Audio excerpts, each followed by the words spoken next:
Welcome to another DK Custom Products video. Thanks for joining us. I'm Dwayne and this is Kevin. And today we're going to come at you with an FAQ video, frequently asked questions video. Now, some of you know we have a huge presence on the well-known forums out there, HD forums, Trike Talk, XL forums. And if any of you have asked us the question on the forums, it was likely Kevin that gave you the answers. Today we're going to give you one of the frequently asked questions that he gets on the forums.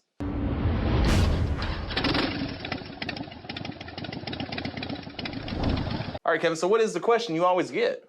Well, we get a lot of questions about the removal of the catalytic converter, whether it's someone removing it out of their factory header or removing it out of their factory slip-ons, because some of them, the cat's in the slip-ons, or putting aftermarket slip-ons or aftermarket headers on there. There are two different myths out there regarding removing the cat. Some people think removing the cat reduces back pressure and they're going to get more power from removing the cat. We've seen no evidence of that.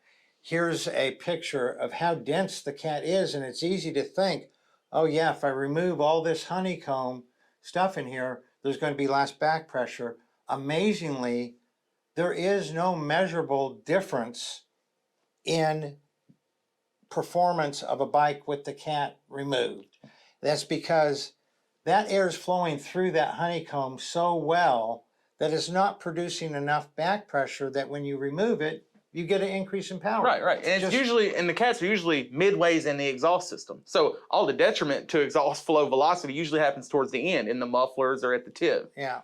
So that's a quick, easy answer that we've observed from having run with cats and without cats on the same bike on the dyno. Now, here's the bigger question that has a feel like it's accurate, because what you have is you have people who are removing the cats, they're also changing their slip-ons, and they have a loss of power, and they do.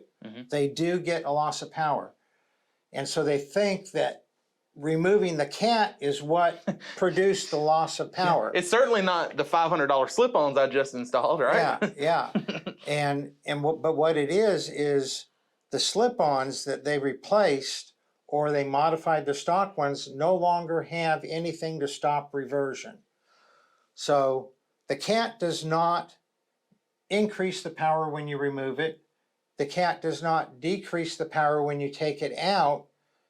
What's decreasing the power is that you're adding these slip-ons that have no way to stop reversion, and that's what's causing the loss of power, not the removal of the cat. We'll put up in the corner here what reversion is and why there is a loss of power when you change your slip-ons to not have the restriction of the OEM slip-on, which is also stopping the reversion.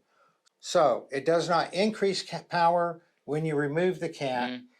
It does not decrease power when you remove the cat. It's sort of an irrelevant thing as far as power goes. Right. Yeah, well, we're not saying don't remove the cat, because there are certain benefits, not performance related. When you remove that cat, you also eliminate a lot of that felt radiating heat. The passenger especially will appreciate you getting that cat out of there. Now, those of you that like a little more volume, it does increase the volume just a bit, but the big reason to remove the cat, reduce that dissipating heat that just radiates and gets to your right leg, and especially passenger right leg. And so those of you who have removed the cat and changed your slip-ons and have a drop in power, it's not because of the cat, it's because of reversion.